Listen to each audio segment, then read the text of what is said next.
Sebenarnya sih kesaksian saya pada malam hari ini ringan-ringan aja ya, sesuai dengan tema keluargaku, bahagiaku. Ada beberapa poin gitu dalam hidup saya beberapa tahun belakangan ini yang saya pengen share gitu. Pertama, soal waktu. Waktu itu sesuatu yang apa ya, yang nggak bisa diulang, nggak bisa kita rewind, nggak bisa kita, pokoknya waktu itu sudah udah berjalan ya udah gitu. Kita hanya bisa mengingat-ingat aja gitu kan. Misalnya kita melakukan kesalahan di masa lalu, kita paling bisa minta maaf, kita nggak bisa ulang waktu itu lagi gitu. Nah, kalau saya flashback ke beberapa tahun belakangan ini, waktu saya itu kan seorang ibu rumah tangga, tapi juga pekerja full kantoran gitu ya. Saya keadaannya samalah dengan bapak ibu semua lah, hampir sama. Saya full time kerja di satu perusahaan multinasional. Uh, Kerja saya tuh benar-benar 9 to 5 tiap hari, dan saya benar-benar pack waktu saya tuh dari pagi sampai malam lah istilahnya. Jadi dari saya lulus sekolah sampai saya sekarang ini ya waktu saya 2/3 mungkin buat di kantor gitu ya. Banyak kan waktu saya di kantor gitu, hampir hampir full di kantor setiap hari. Jadi pernah sih waktu itu saya resign waktu tahun 2009, cuma 1,5 tahun.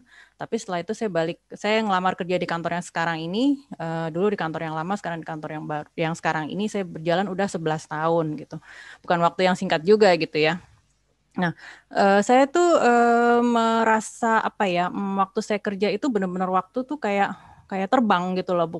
Kayak terbang, kayak nggak, kadang-kadang saya kayak zombie gitu, berasa kayak zombie setiap hari dari pagi bangun udah sibuk, udah siapin sarapan, siapin makanan buat bekal ke kantor, ke anak-anak sekolah, terus langsung saya harus ngejar karena kan saya kan kantor saya tuh di daerah Simatupang, jadi dari BSD itu saya harus naik bis shuttle yang AC gitu, dan itu saya harus ngejar bis itu tuh waktunya cuma jam 8, jam 9. Kalau saya ketinggalan ya saya harus nunggu 1 jam lagi gitu. Jadi saya pagi-pagi harus sudah benar-benar harus diburu-buru waktu gitu. Dan sampai di kantor juga kerjaan ya lumayan banyak ya, benar-benar overload gitu. Kadang-kadang saya ngerasa, sampai saya tuh ngerasa capek, lelah gitu. Saya ngurusin 2 tim yang besar dan banyak banget tuntutan gitu ya. Saya merasa apa ya, kadang-kadang saya mikir gitu ya, aduh Tuhan kapan ya suatu waktu saya pengen gitu santai, pengen me time, pengen bisa kerja apa namanya, bisa punya waktu sendiri, tapi juga saya pengen punya penghasilan juga gitu. Nah, tapi ya siapa yang nyangka gitu, semua orang di dunia tiba-tiba kita terkena pandemi semua bisa. Dan untungnya kantor saya itu sangat-sangat strict banget soal COVID-19 ini. Jadi kita benar-benar harus full WFH. Semua karyawan benar-benar full WFH di rumah. Kecuali hanya posisi tertentu kayak OB, satpam, terus yang terima-terima dokumen, atau enggak engineer yang harus ke site ya. Tapi di luar itu semua back office pun, sales pun harus full WFH. Jadi yang kita mau ke kantor aja susah gitu. Ke kantor tuh harus daftar dulu, harus ada izin dulu gitu. Jadi sekarang harus benar-benar di rumah semua. Jadi ini berkah juga buat saya gitu ya. Ya sebenarnya sih saya juga apa namanya, ada plus minus. Saya juga pengen gitu keadaan ini balik lagi seperti dulu, bisa normal lagi, kita bisa hidup seperti dulu lagi. Cuma ada di sini saya melihat satu berkat Tuhan yang luar biasa gitu buat saya bisa lebih punya waktu yang manageable di rumah, bisa lebih dekat lagi, bisa lihat anak-anak saya gimana dari jam ke jam gitu. Dulu kan saya susah gitu ya, waktu untuk anak tuh kayaknya malam aja pulang kantor juga udah capek gitu. Terus weekend juga udah capek juga karena banyak kegiatan juga. Jadi ya sekarang berkat lah buat saya gitu ya untuk WFH ini. Jadi juga pagi-pagi saya juga bisa bisa manage waktu dengan baik, uh, bisa berolahraga dulu, bisa ngerjain kerjaan rumah, baru saya buka laptop untuk kerja dari jam 9 sampai malam, um, walaupun kerja kerja di rumah juga ada minusnya juga ya. Kadang kita juga sampai malam dihubungin sama sama bos di kantor juga, dia nggak tahu waktu juga gitu ya, malam-malam WA minta ini minta itu itu udah risiko pekerjaannya, tapi it's okay lah. Ya itu dia. Jadi waktu yang saya sudah apa yang sudah saya jalani sekian tahun ini, saya merasa di sini sekarang saya bisa punya quality time gitu dengan keluarga. Saya berkaca dari pengalaman waktu mama saya meninggal gitu ya. Mama saya meninggal itu kan dia dalam keadaan yang sehat walafiat, dia lagi liburan ke Indonesia gitu, tapi tiba-tiba dia sakit, dia jatuh sakit yang kita sama sekali nggak ngerti dia sakit apa gitu, orang dia sehat-sehat aja. Dan selama 2 hari itu saya ngurusin mami di rumah sakit, dan saya benar-benar apa ya, 2 hari itu kayaknya saya benar-benar apa ya, kayak boleh dibilang tuh terpukul banget gitu, karena saya benar-benar menyesali waktu-waktu yang sudah saya buang gitu, yang sudah saya sia-siakan bersama mami gitu. Mami banyak di luar negeri juga, saya juga banyak lah waktu yang saya nggak ambil dengan baik gitu bersama dia gitu ya. Jadi itulah saat-saat dimana saya menyesali akan waktu yang sudah terjalani itu. Dan juga kedua itu waktu yang tidak terasa gitu. Saya pernah baca tulisan seseorang yang namanya Syahnas Haq ya, mungkin kalau Bapak Ibu tahu ya, dia seorang artis, tapi tulisannya dia bagus-bagus sekali. Saya ngikutin IG-nya dia banyak menulis tentang hubungan dengan tentang keluarga, tentang dia bagaimana interaksi dia dengan keluarganya, itu bagus. Saya lihat tulisannya bagus-bagus banget. Dan dia pernah nulis tentang kereta waktu, itu bagus banget. Jadi waktu itu udah kayak kereta gitu ya. Jadi kita sangat cepat berlalu. Kita nggak akan bisa kejar itu. Kayak misalnya sekarang saya ngeliat anak-anak saya tiba-tiba kok udah besar-besar gitu, kapan gedenya gitu. Jema tiba-tiba udah kuliah. Karen udah kelas 5, bentar lagi dia kelas 6, bentar lagi SMP. Waduh, kita tambah tua nih. Jadi nggak berasa gitu ya Bapak Ibu. Tapi saya bersyukur gitu, anak-anak dalam keadaan baik, dan juga kadang-kadang saya belajar dari anak-anak saya sendiri gitu ya. Mereka justru memberi contoh buat kita gitu. Kayak misalnya nih satu contoh, saya nanya sama anak saya yang ulang tahun, kamu nanti ulang tahun mau dibeliin apa gitu. Saya pikir dia mau minta ini, minta itu. Ternyata dia cuma bilang gini, nggak usah mah, aku pengennya sih di rumah aja, nggak usah ada acara apa-apa gitu. Jadi padahal mama papanya yang pengen apa lah gitu, makan kayak atau apa gitu ya. Dia malah santai aja gitu. Terus dia gitu pernah Karen saya tanya, Karen kamu mau dibeliin apa? Terus dia bilang, oh, nggak usah mah, I know how to save your money. Dia bilang gitu. Jadi lucu-lucu aja gitu ya. Saya mikir gitu, ih ini berkat buat saya gitu ya. Bukannya saya nggak mau beliin dia apa-apa, tapi bagaimana pikiran anak-anak saya itu tentang tentang sesuatu permintaan kok jadi begitu gitu. Mungkin saya waktu seumur mereka waktu masih kecil, saya ditanyain gitu, saya just minta ini minta itu, pasti saya akan ambil kesempatan gitu ya, nggak mungkin saya lewatkan. Itu jujur saya. Nah terus saya belajar dari Pak Bikman bahwa anak-anak itu ya keberhasilan orang tua itu adalah anak-anak kita gitu ya. Bagaimana anak-anak kita menjadi contoh, menjadi berkat bagi lingkungan sekitar mereka. Bagaimana anak-anak kita menjadi orang yang kita bisa banggakan dalam hal rohani. Itu sesuatu hal yang berat juga gitu ya. Kita kan orang tua harus memberi contoh bagi mereka gitu. Jadi bagaimana hidup kita menjadi teladan bagi mereka, dan kita itu benar-benar apa ya, kayak cerminan anak-anak kita gitu. Anak-anak kita gimana ya lihat orang tuanya, pasti itu sesuatu hal yang harus saya gumuli gitu setiap dari hari ke hari, nggak dalam waktu sebentar gitu ya. Dan juga saya juga merasa bahwa harta benda itu juga bukan satu ukuran keberhasilan gitu. Jadi ya terutama ya anak-anak gitu ya. Oke, dan yang ketiga, berkat dalam rumah tangga. Ada satu permasalahan yang kita hadapi bertahun-tahun, tapi tiba-tiba Tuhan selesaikan gitu dalam sekejap di masa pandemi ini. Tiba-tiba Tuhan memberikan berkat, dan juga kita belajar gitu ya untuk memperlakukan berkat yang Tuhan titipkan kepada kita. Itu berkat bukan dalam hal materi aja, tapi dalam hal lain, misalnya waktu atau berkat rohani dan berkat-berkat yang lain. Kita harus bagikan gitu dengan orang lain. Kalau misalnya saya dapat berkat, saya selalu belajar untuk bertanya kepada Tuhan gitu ya, Tuhan berkat ini mau saya kasih ke siapa, nggak langsung kita habiskan untuk diri kita sendiri gitu. Jadi kita harus belajar untuk berbagi, dan saya juga ingin anak-anak saya juga belajar berbagi juga dengan orang lain gitu. Jadi kesimpulan saya 3 itu aja ya. Jadi waktu, dan bagaimana kita menghabiskan waktu kita itu dengan baik bersama keluarga, dan juga bagaimana kualitas dari hubungan kita dengan keluarga kita, juga pelayanan kita dimanapun kita berada. Saya merasa ini adalah pelayanan gitu. Mau saya kerja di kantor, saya jadi ibu rumah tangga, itu semua pelayanan buat saya gitu ya.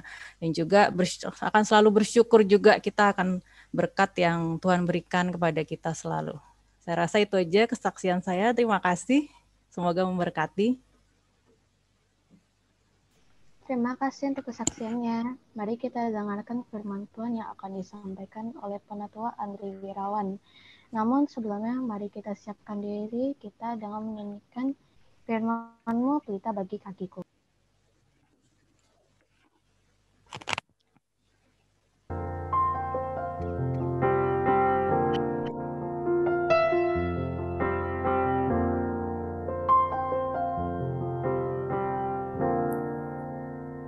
Firman-Mu pelita bagi kakiku, terang bagi jalanku.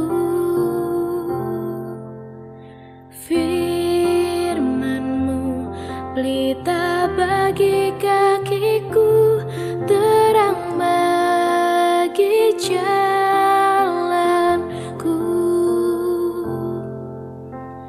Waktu ku bimbang dan hilang jalanku, tetaplah Kau di sisiku. Dan takkan ku takut, asal Kau di dekatku, besertaku selamanya. Oh, firman-Mu pelita bagi kakiku, terang bagi jalanku.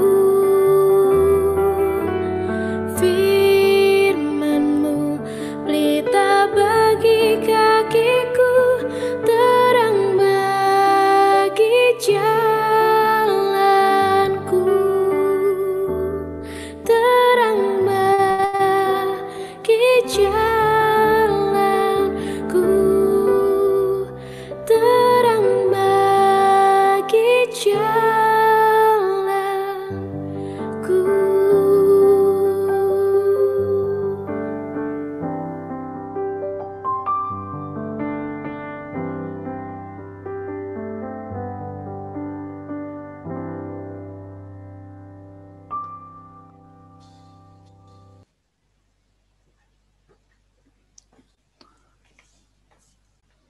Oke.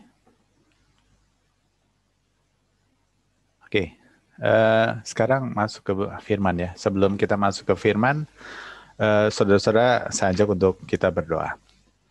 Bapa di dalam surga, kami bersyukur untuk kesempatan hari ini, malam hari ini kami dapat berkumpul melalui kebaktian via Zoom ini.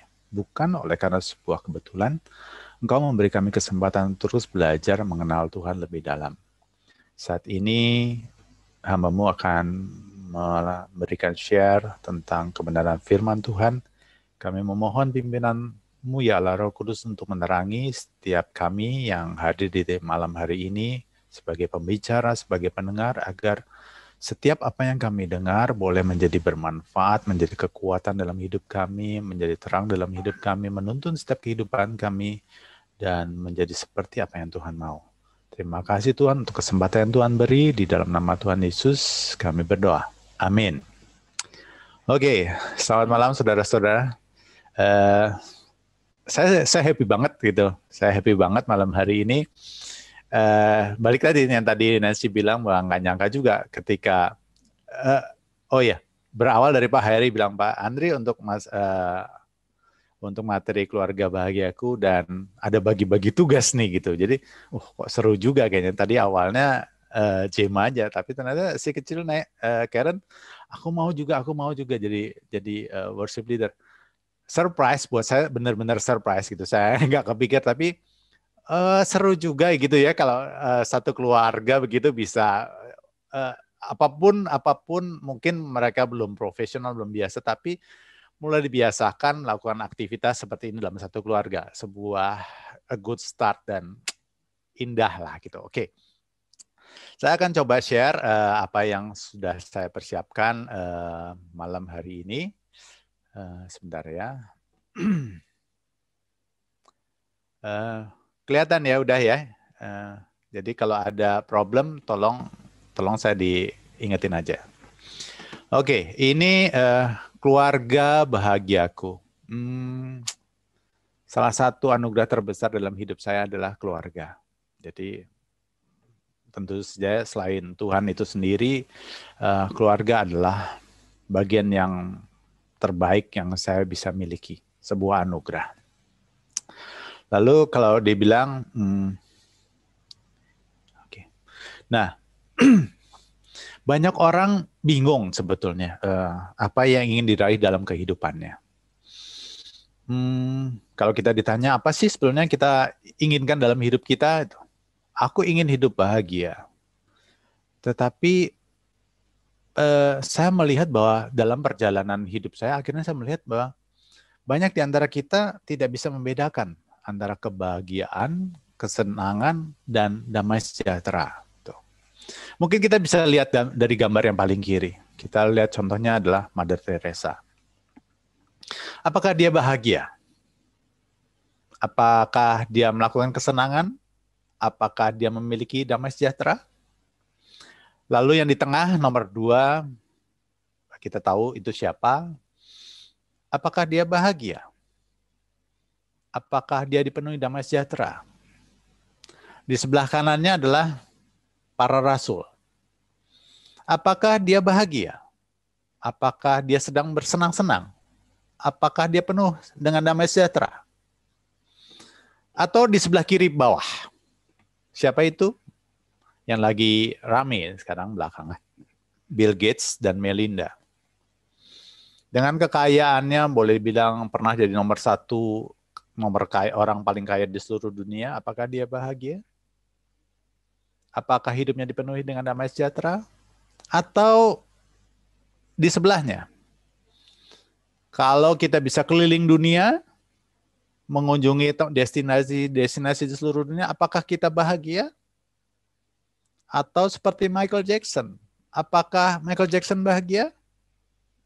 Atau di sebelah kanan, janda miskin, apakah dia bahagia? Atau menjadi pembicara, menjadi tokoh agama luar biasa, Benny Hinn, apakah dia bahagia? Atau bahagia kita ketika kita lulus sekolah? Atau sebelah kanan atas seperti kita mempunyai posisi kedudukan yang hebat, punya perusahaan yang hebat, kantor yang hebat, di tempat yang prestisius, apakah itu yang membuat kita bahagia? Nah, orang kadang-kadang bingung gitu loh. Kalau misalkan Bill Gates, tapi kok dia kenapa bercerai? Padahal semua harta dia punya. Kekayaan anak-anak yang luar biasa dia punya. Apakah dia bahagia? Michael Jackson begitu tenar, apakah dia bahagia? Jadi orang bingung gitu sebenarnya. Ini bahagia tuh apa sih? Bahagia untuk diri sendiri dulu deh, belum keluarga gitu ya. Oke. Kalau kita mundur kembali bahwa awal penciptaan oleh Allah adalah di Kejadian 1 ayat 26 sampai 27, berfirmanlah Allah, baiklah kita menjadikan manusia menurut gambar dan rupa kita, supaya mereka berkuasa atas ikan-ikan di laut, dan burung di udara, dan atas ternak, atas seluruh bumi, dan segala binatang melata yang merayap di bumi. Apakah dengan menguasai semuanya itu membuat orang bahagia? Itu harus jadi pertanyaan buat kita. Maka Allah menciptakan manusia itu menurut gambarnya. Menurut gambar Allah diciptakannya dia laki-laki dan perempuan. Diciptakannya mereka. Nah, pertanyaannya di sini dari kalimat ayat ini, sebetulnya apa sih membuat orang bahagia? Tadi saya sudah tanyakan. Apakah dengan menguasai seluruh bumi itu kita menjadi bahagia? Perlu kita renungkan. Berikutnya. Nah, kunci kebahagiaan ternyata dalam perjalanan hidup itu saya renungkan apa sih? Yesaya 48 ayat 18 begini. Sekiranya engkau memperhatikan perintah-perintahku, maka damai sejahteramu akan seperti sungai yang tidak pernah kering, dan kebahagiaanmu akan terus berlimpah seperti gelombang-gelombang laut yang tidak pernah berhenti. Ternyata Orang berbahagia itu bukan karena dia miliki semuanya yang ada di bumi ini.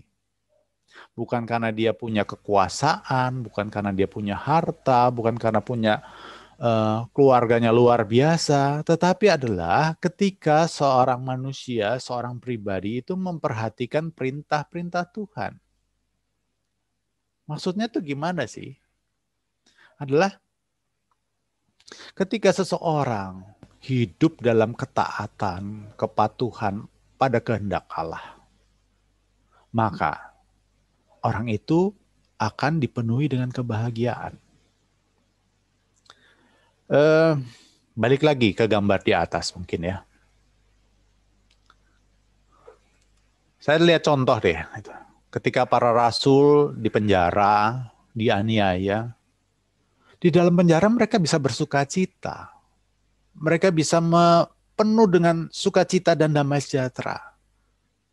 Pada saat itu kondisinya jelas tidak menyenangkan. Tersiksa, terbelenggu, sama sekali tidak menyenangkan. Tapi mereka dipenuhi dengan damai sejahtera, dengan sukacita. Kenapa begitu? Karena mereka sedang dalam hidup melakukan apa yang ingin Tuhan mereka lakukan. Hidup seturut dengan kehendak Allah. Ketika hidup mereka berkenan kepada Tuhan, apa yang mereka lakukan itu berkenan kepada Tuhan, sesuai dengan apa yang Tuhan inginkan, disitulah keberkenanan Tuhan itu yang membuat bahagia itu tersalur dari surga, memenuhi hati orang-orang tersebut, para rasul. Janda miskin, di dalam kemiskinannya, dia memberi, boleh dibilang sebagian besar dari apanya dia miliki. Bukan dalam kelimpahannya. Tapi oleh karena cintanya kepada Tuhan, kasihnya kepada Tuhan, dia memberikan sebagian besar hartanya yang sebetulnya nggak ada apa-apanya, diberikan kepada Tuhan, dan itu membuat Tuhan tersenyum. Karena apa? Itu yang Tuhan ingin janda itu lakukan. Mother Teresa, dari hidupnya, dari boleh dibilang sebetulnya kehidupannya baik, tapi dia memilih untuk melayani Tuhan di tempat-tempat kumuh. Apakah dia melakukan banyak kesenangan, menikmati banyak kesenangan? Saya rasa tidak. Tetapi di dalam perjuangannya menolong orang-orang miskin, dia memperoleh kebahagiaan, damai sejahtera. Kenapa? Karena Tuhan berpihak di dalam hidupnya. Michael Jackson punya apa? Ketenaran punya, kekayaan punya, tapi dia tidak bahagia. Kekosongan di dalam hatinya, merasa sepi. Dia punya semuanya, tapi dia tidak bahagia. Oke, saya turun lagi ke bawah. Berbahagialah orang yang lapar dan haus akan kebenaran, karena mereka akan dipuaskan. Banyak orang berusaha mencari hal untuk memuaskan dirinya.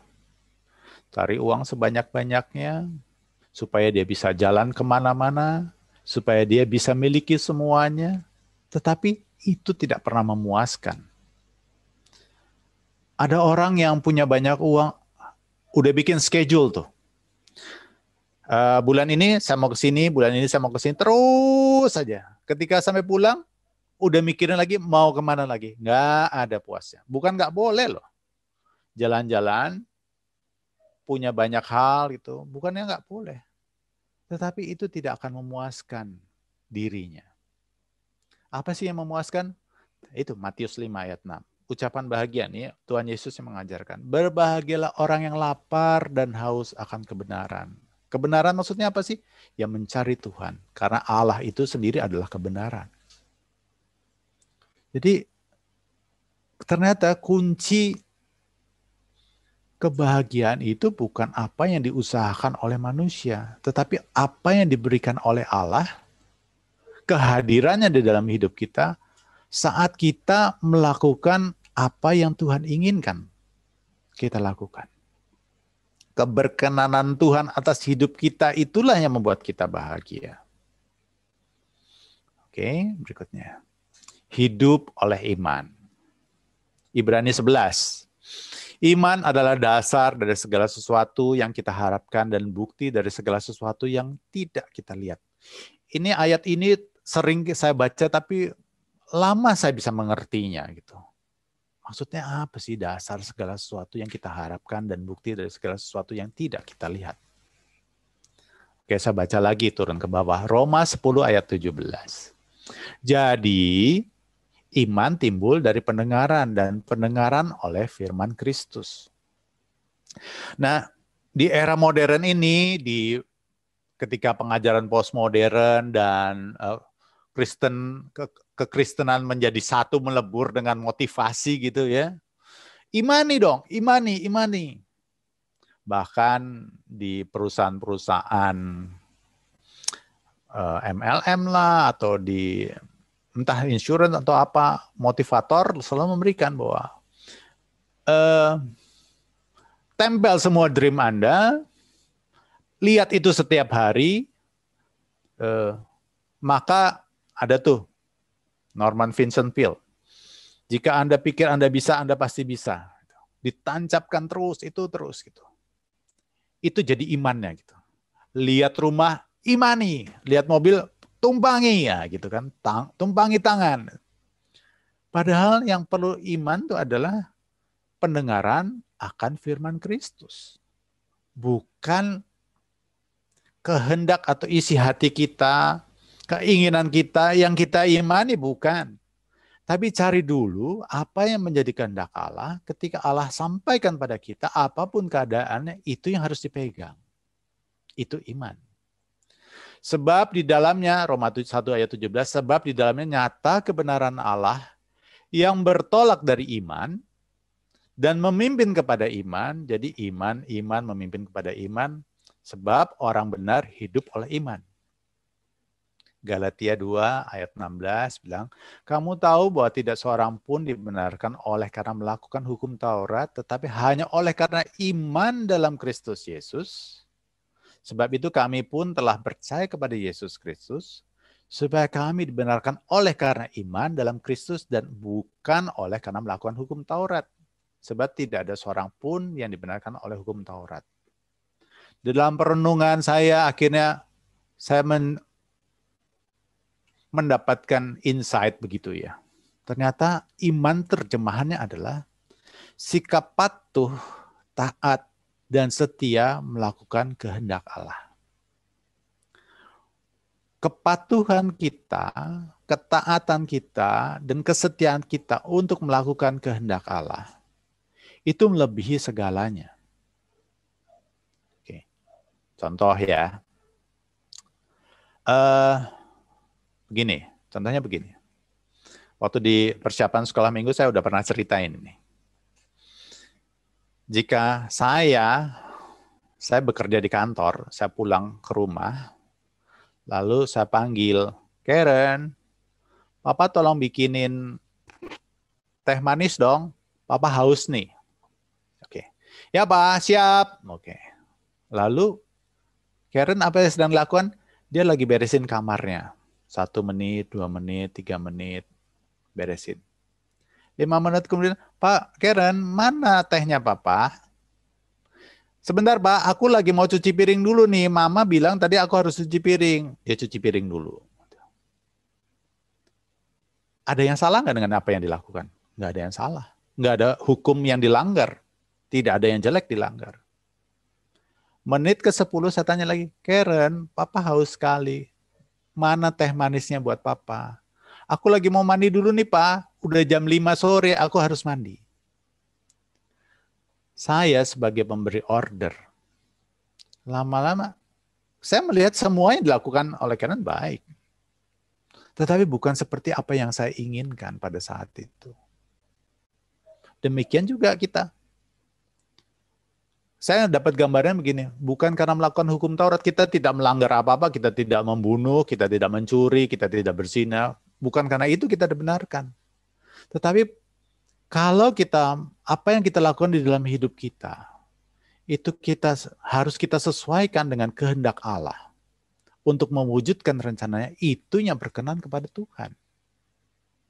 Bukan hanya standar orang Kristen kan bukan hanya melakukan yang baik, yang tidak melanggar hukum, bukan itu standarnya. Tapi kepatuhan melakukan kehendak Allah. Ketika kita hidup dalam kepatuhan untuk melakukan kehendak Allah, disitulah kita menikmati kebahagiaan itu. Saya turunkan lagi. Nah, masalahnya adalah gimana caranya supaya kita tahu kehendak Allah, kehendak Bapa itu seperti apa? Kita membutuhkan namanya pimpinan Roh Kudus. 1 Korintus 2 ayat 11 menyebutkan gini. Siapakah gerangan di antara manusia yang tahu apa yang terdapat di dalam diri manusia selain roh manusia sendiri yang ada di dalam dia? Demikian pula lah tidak ada orang yang tahu apa yang terdapat di dalam diri Allah selain roh Allah. Itu sebabnya kenapa Roh Kudus diutus untuk diam di dalam hidup kita, untuk memimpin kita ke dalam seluruh kebenaran. Agar kita tahu apa yang menjadi kehendak Allah. Contohnya itu tadi. Saya pulang kantor, saya minta anak saya bikinin teh. Dia melakukan semua yang baik, nggak ada yang dia langgar, mungkin pelayanan juga. Tapi apakah dia sedang melakukan kehendak Allah? Itu yang jadi pertanyaannya.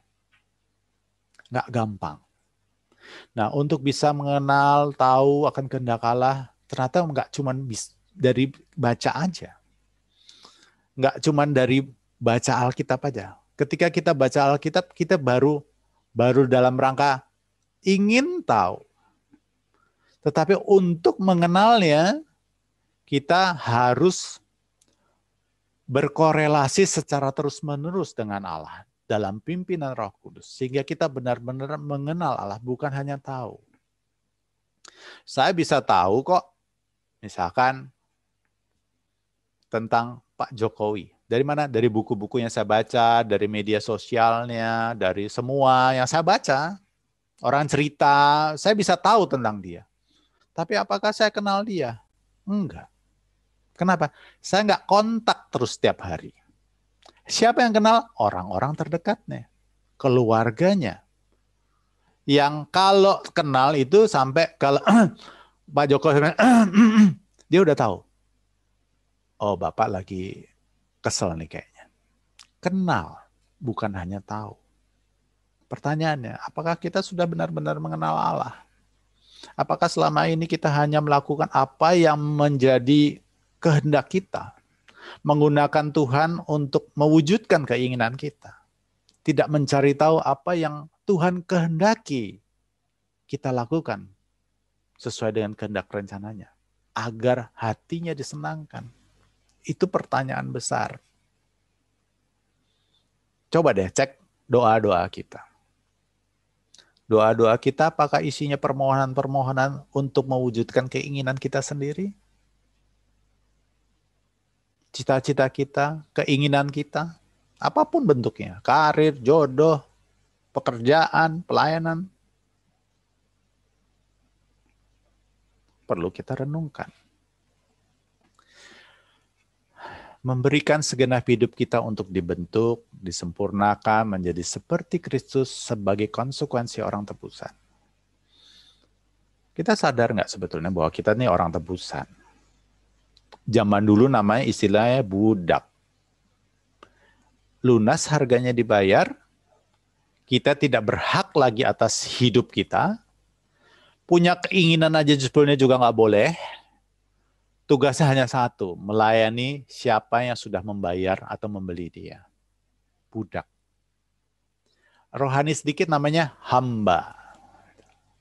Apakah kita benar seorang hamba? Jangan-jangan belum hamba. Karena terlalu banyak ambisi-ambisi pribadi kita yang mendominasi kehidupan kita. Galatia 2 ayat 20, namun aku hidup, tetapi bukan lagi aku yang hidup, melainkan Kristus yang hidup di dalam aku. Benar nggak ya Kristus hidup di dalam kita? Artinya kehendak Kristus itu sudah mendominasi kehidupan kita. Lebih dari keinginan kita sendiri. Dan hidupku yang kuhidupi sekarang di dalam daging, waktu masih kita hidup ini, adalah hidup oleh karena iman. Tadi balik lagi, hidup dalam kepatuhan, ketaatan, dan kesetiaan untuk melakukan kehendak Allah. Dalam anak Allah yang mengasihi aku dan menyerahkan dirinya untuk aku. Dia sudah berikan hidupnya, dia sudah tergantung mati di atas kayu salib untuk tebus kita. Apakah kita sudah hidup seperti apa yang dia mau? Apakah kita hidup dalam keadaan sebagai konsekuensi sebagai orang yang sudah ditebus? Jujur aja kalau saya merenungkan malam-malam, masih banyak gagalnya tuh. Masih banyak gagalnya.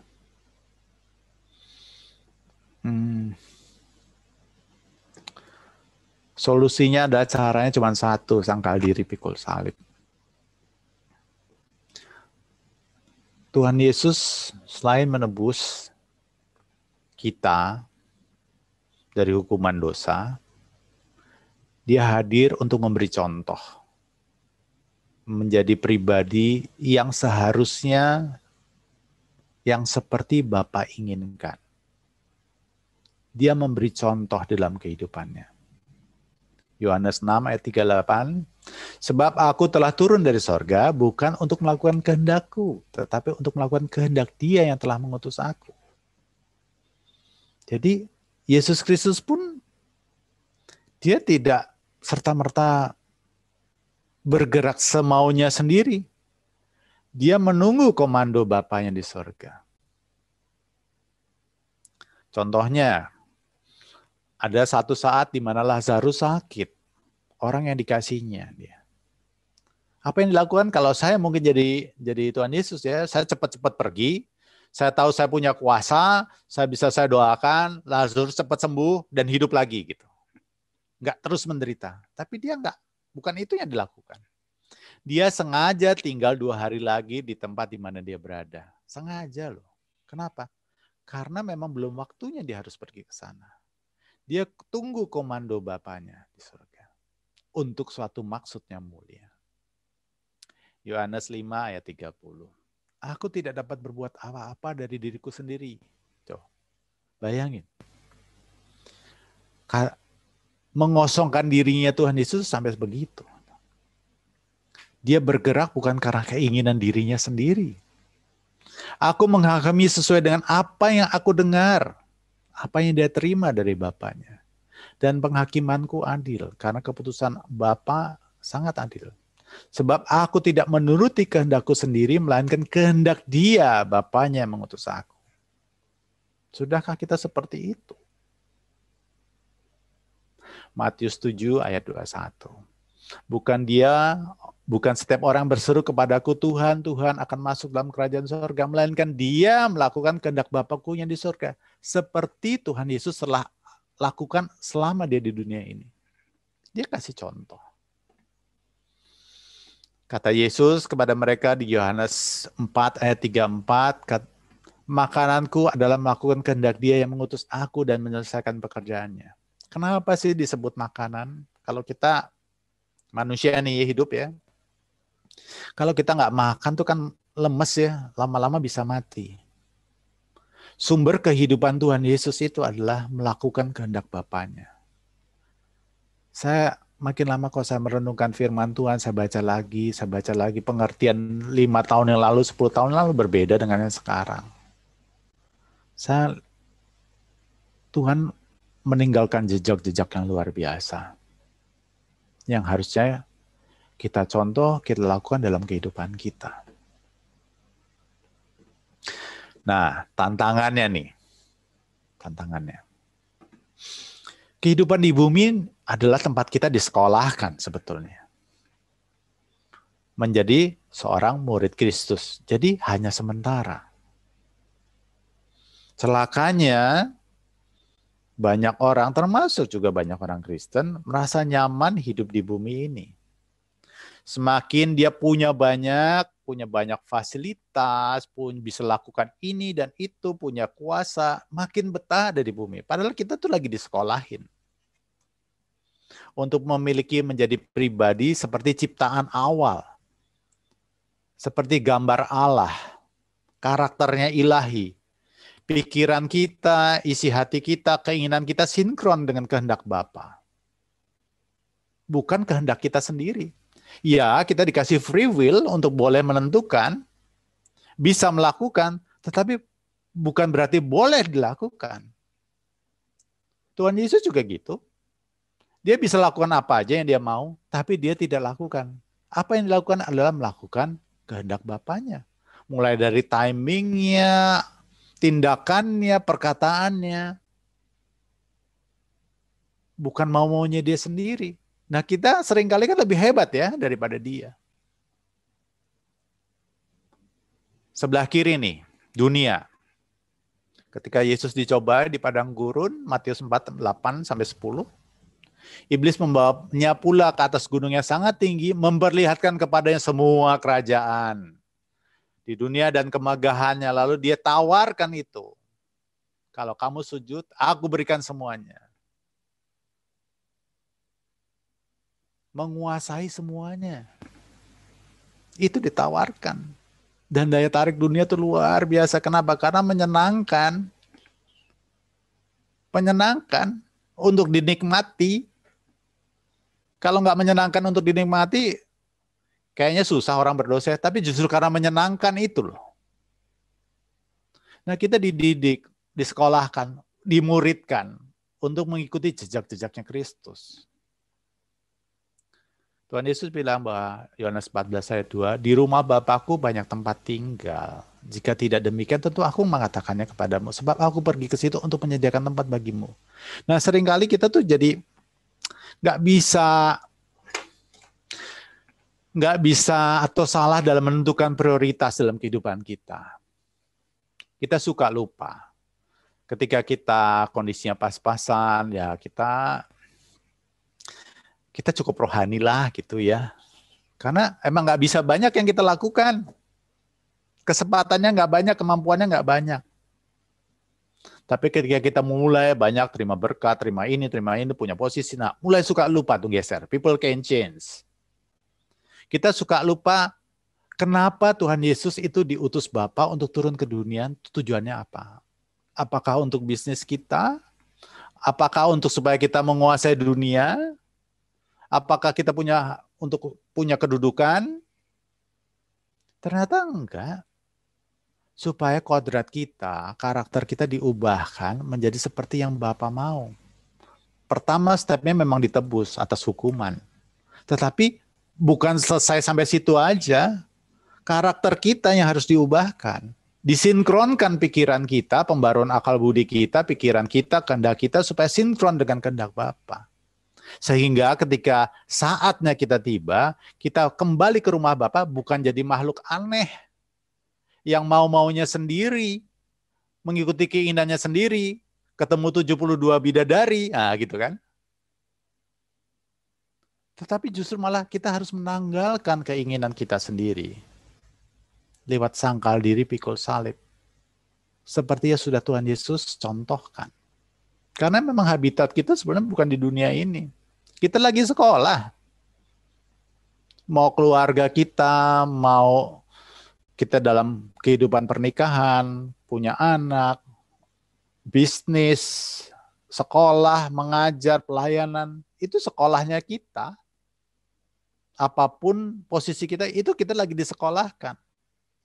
Bagaimana kita meresponi setiap jejak-jejak yang diberikan oleh Tuhan Yesus. Diikuti hari demi hari, hari demi hari dalam pimpinan Roh Kudus.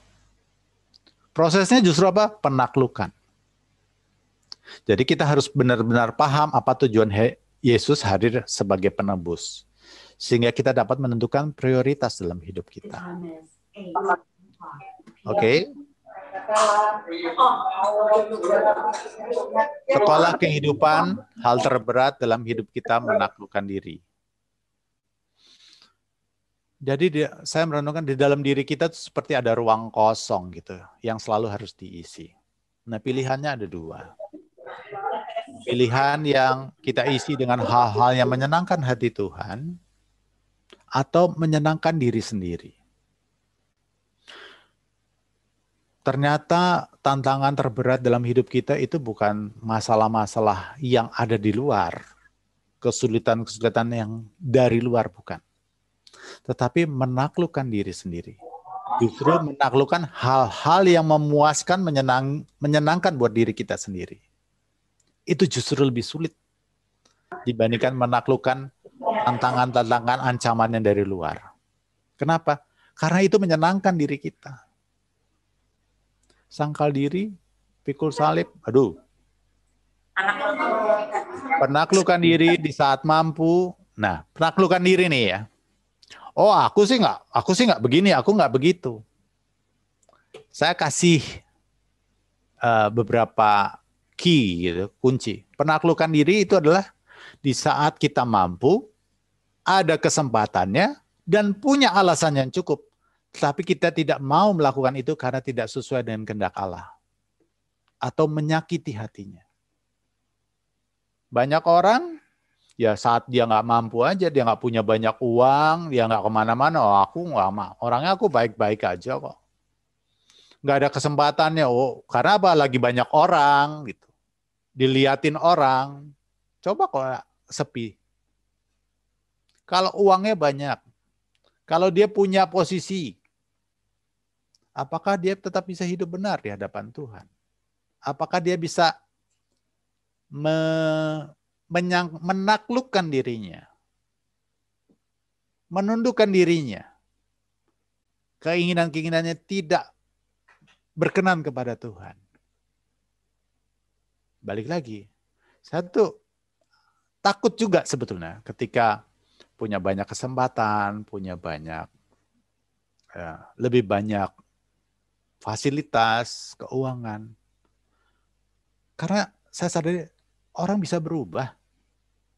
Kalau nggak nempel terus sama Tuhan, daya tarik dunia itu gede banget. Kita nggak bisa di tengah-tengah. Oh, aku normatif aja di tengah-tengah, nggak bisa.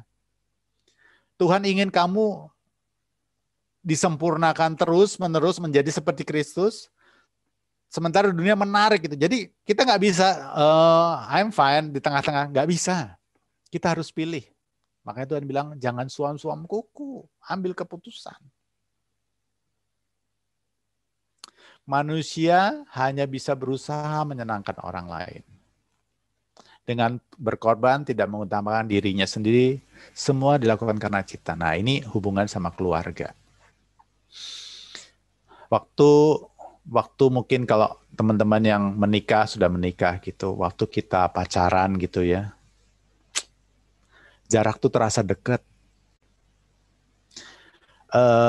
Walaupun uang kita terbatas, rasanya pengen ngajak pacar kita untuk jalan-jalan, untuk kita bisa berdua happy gitu, dan dia happy juga. Semua itu dilakukan karena cinta. Apakah itu juga kita lakukan kepada Tuhan? Bentuk pelayanan kita, kepatuhan kita karena kita cinta pada Tuhan, atau karena kita takut berkatnya di stop sama Tuhan? Perlu kita pertanyakan lagi. Apakah cinta kita seperti cinta mula-mula kepada Tuhan? Di dalam kehidupan berkeluarga, banyak orang yang pakai, hei istri tunduklah pada suamimu gitu kan.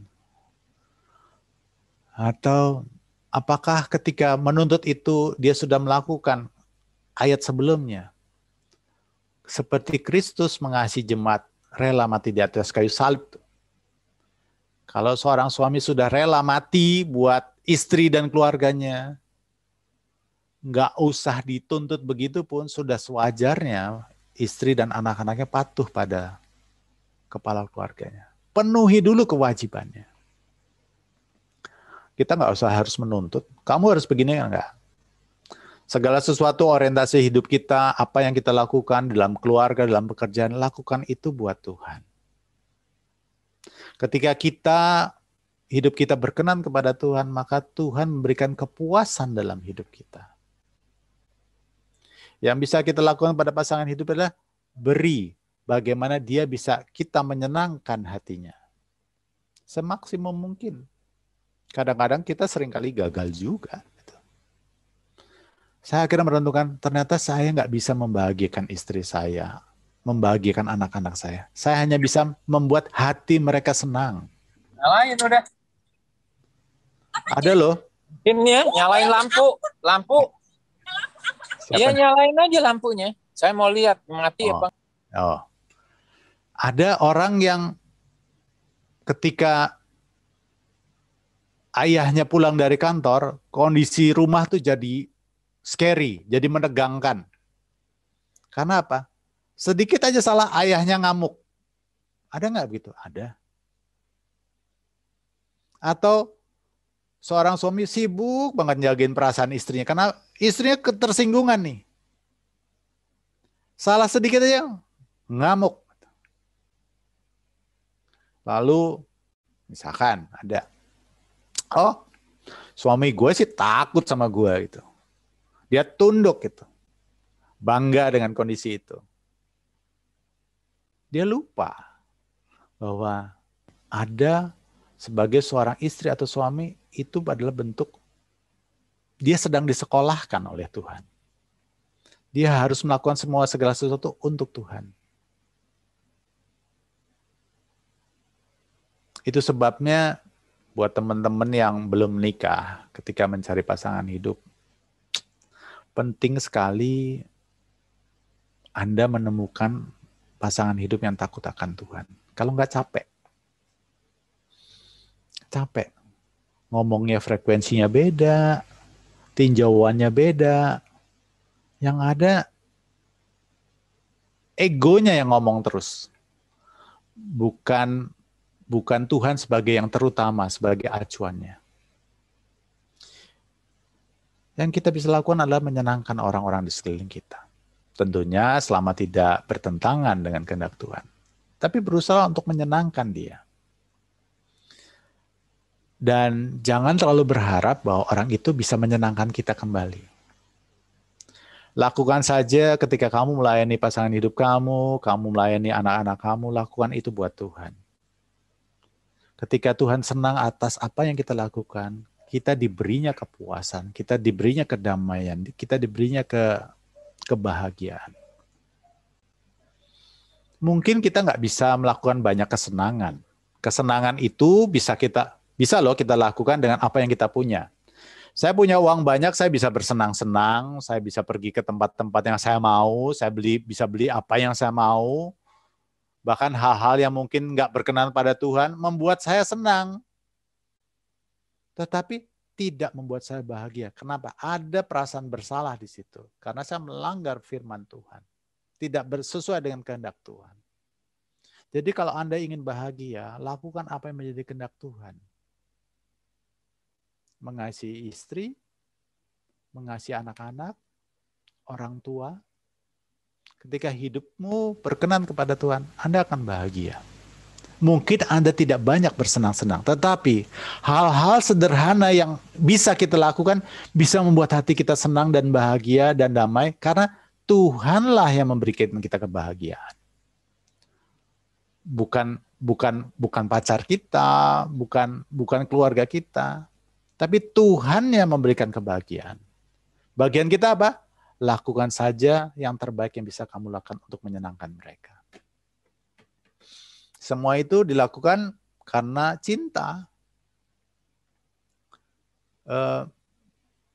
Saya baru bisa paham, lebih baik memberi daripada menerima.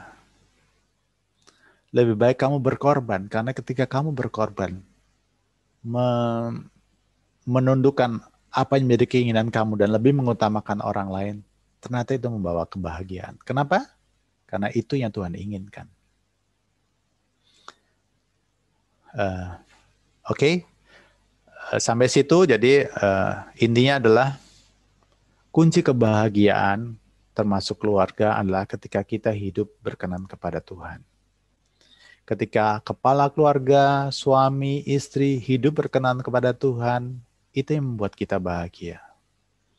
Bukan harta, bukan posisi, bukan apa yang kita mampu beli, bukan. Tetapi keberkenanan Tuhan itu yang membuat kita bahagia.